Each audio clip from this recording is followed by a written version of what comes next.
France Info. Bonjour à tous, nous sommes aujourd'hui avec Xavier Capodano de la librairie Le Genre Urbain à Paris. Xavier, bonjour. Bonjour. Et on s'intéresse d'abord aujourd'hui à un roman policier que vient de publier Le Fleuve Noir. Les Confessions de l'Ange Noir, c'est le titre de ce roman signé Frédéric Dard. Le roman date du début des années 50, quand San Antonio n'avait pas encore fait de Frédéric Dard un écrivain à succès. Et on reconnaît évidemment le style, Frédéric Dard, irrévérence, grande liberté de ton et une écriture bourrée d'argot. Alors ces Confessions de l'Ange Noir, Xavier, ce sont les confessions d'un malfrat imaginé par Frédéric Dard. Ah, mais c'est plus qu'un malfrat, on va dire, c'est de l'action à l'état pur et du sanglant avec cette verve qu'a Frédéric Dard. Donc c'est l'Ange Noir, je vais pas paraphraser Dard parce que je serais pareil, mais c'est tout sauf un marrant, c'est tout sauf un drôle. Donc c'est un type, c'est l'ennemi public numéro 1. Alors, c'est un salaud intégral. Rien ne lui résiste, les flics, les femmes, les cadors, il est absolument infernal.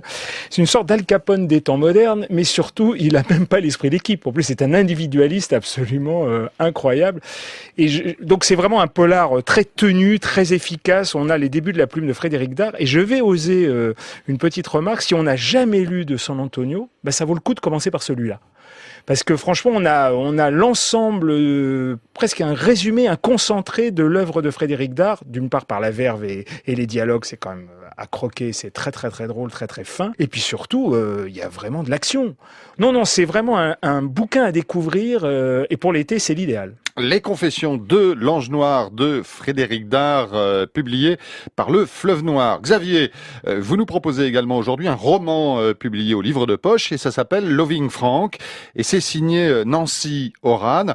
Alors Nancy Horan nous raconte l'histoire d'amour passionné au début du XXe siècle entre l'architecte très connu Frank Lloyd Wright, l'architecte de Chicago, et Mama Cheney. Le problème est que cette Mama Cheney est mariée et évidemment cette relation passionnée provoque le scandale.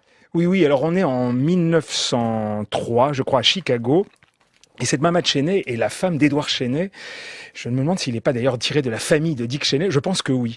Et cet Edward Cheney, c'est le patron de la General Electric, donc le patron de l'EDF américain. Donc ils sont beaux, ils sont riches, ils ont tout pour eux.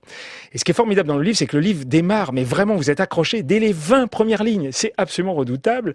Donc qu'est-ce qu'ils décident, ce couple brillant, riche et tout ce qu'ils ont tout pour eux, de se faire une villa. Et ils vont passer la porte du studio d'un architecte montant qui est pas encore une star, donc Frank Lloyd Wright.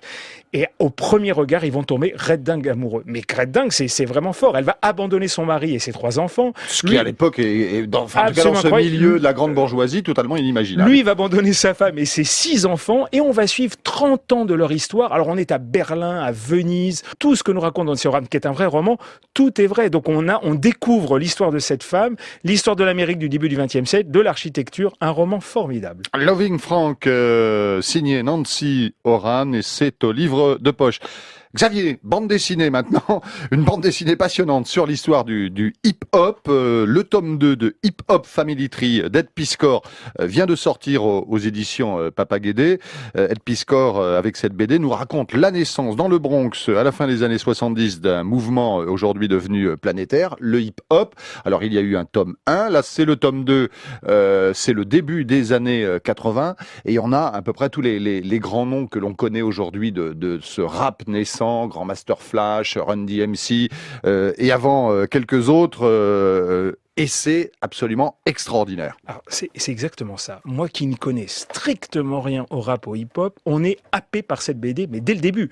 Et donc il y a un tome 2 qui concentre 3 années, les 81, 82, 83, qui sont, selon la bande dessinée, l'âge d'or, où vraiment là ça va véritablement décoller. Ça explose dans tous les sens, ça va se globaliser. Toutes les familles, on va dire, du hip-hop qui sont...